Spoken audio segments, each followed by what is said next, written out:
Hi, I'm Daniel Golding from Area Pest Control. Welcome to episode 6 of our mini-series on food hygiene ratings.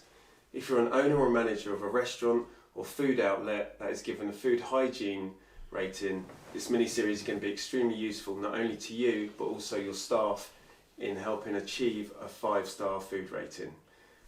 Coming up in this episode, we'll be talking about product withdrawal and recall. Let me introduce you to the food auditor, Ethan Gabriel from Gabriel Consultants. Nice to have you back, Ethan. Thanks for coming in. It's good of you to give our viewers an overview on product withdrawal and recall. I know this is something that perhaps might not be the forefront of people's minds, or they might not even know how to find out about withdrawals and recalls, so that's what we're going to go through today. Product withdrawals and recalls is a real issue for food outlets, and they need to be aware of these. Because they could have contaminants in it, and you're going to need to know what to do when something is recalled or withdrawn. So we'll be focusing, there's 2 categories this comes under. Number 1 is contamination of food in processing, distribution, retail and catering, and category 2 is environmental pollution, incidents such as fires, chemicals, oil spills and even radiation. For obvious reasons, we're just going to be focusing on category 1, which is contamination of foods for this episode. Even I know this is a hot topic for you, and something that you're quite looking forward to talking about, the withdrawal and recall side of it. So how does it affect our viewers? How does it affect restaurant owners? Yeah, so it can affect restaurant owners, as you've said, cross-contamination. So it could be down to a glass in the food, in the production line. It could be, like I said, so it could be down to physical, could be down to chemicals, could be like spillage, a leak. Okay. Damage on the packaging, so might have a bit of plastic in there. Right, so this is all through the process of manufacturing. That's right. So where the food's being made. That's correct. And then canned or packaged, like you say. Okay, and then so from that, so it comes from the supplier. Yeah. It's kind of coming from their supplier. Okay. So why are they? So the recall's in place.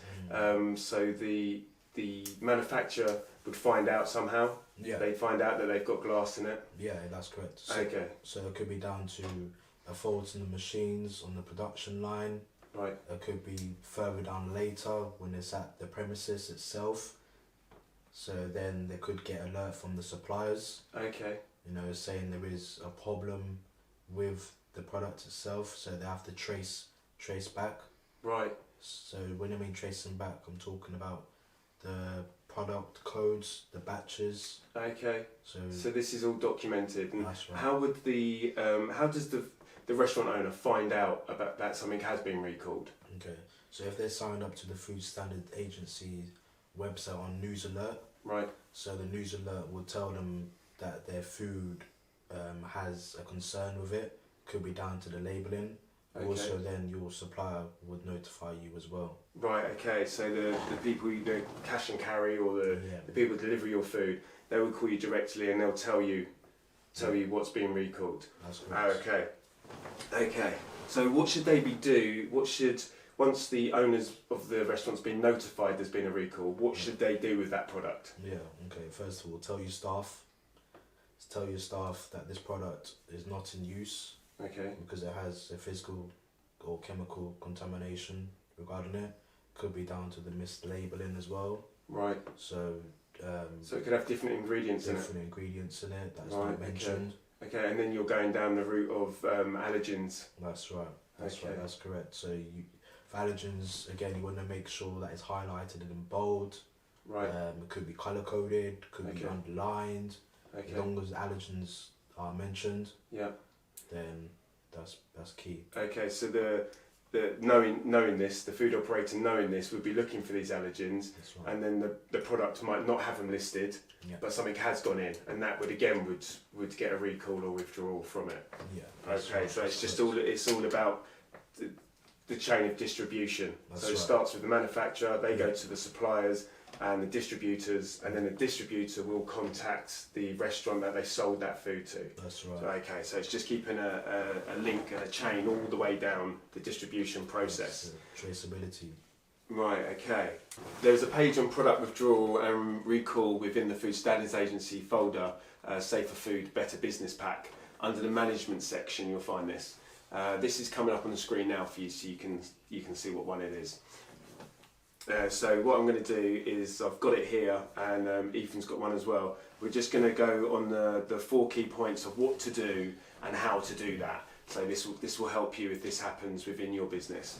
So Ethan, the first what to do is make sure you know the details of the problem. So what's the how? Yeah, so making sure which products and which batch codes are affected by it. Right, okay.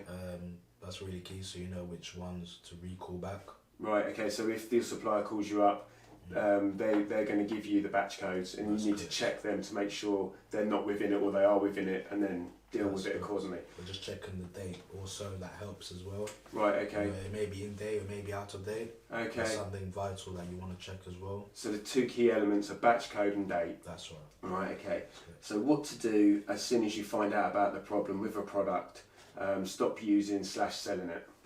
Okay. So what's the how on that? Yeah, so you want to remove the item from food premises, away from the kitchen. You want to mention to your staff as well not to use this food item. You want to label it, right, mark it, not to use. Okay. So all you're doing from there is just eliminating that risk from it being used. Okay, so all staff must know about it, and if there's split shifts in some restaurants, then the shift you must hand over to the new shift and let them know as well. That's right. Okay, that's key. That's right. And the next one was what to do. Make sure your staff know about the problem. So that's pretty much what we've just gone through. To withdraw it from use, not to sell it, not to take it off the shelves. Okay, so the last one is tell your customers if you need to. So what's the how on that? Okay, so that is just informing the customers about what's going on, if there has been a recall within the food, allergen wise, misleading. Right, could be down to the labelling. Again, could be down to cross contamination. Okay. So this would be if perhaps it wasn't served in the restaurant there and then, it was taken away by the person as a takeout or something. Yeah. And you've got an instance like that, haven't you, with lemon meringue pie? That's right. Right. What happened in that instant? Yeah, of course. So the risk was almonds.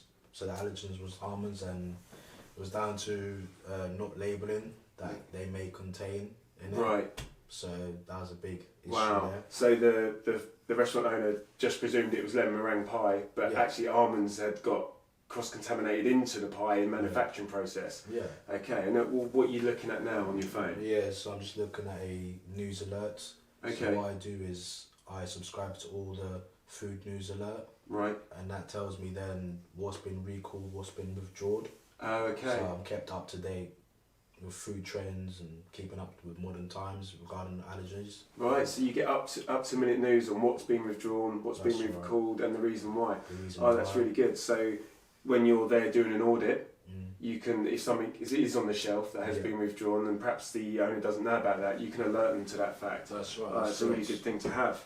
Okay. Well, I mean that wraps it up really. That brings us to the end of episode 6.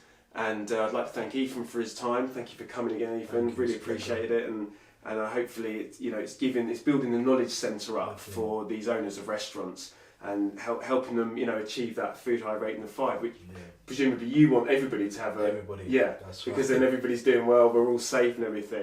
Okay, so that was another episode with great content, which I'm sure will help you towards achieving that hygiene rating of 5. Thank you for watching. As always, don't forget to click the subscribe button so you don't miss any future videos. Bye for now.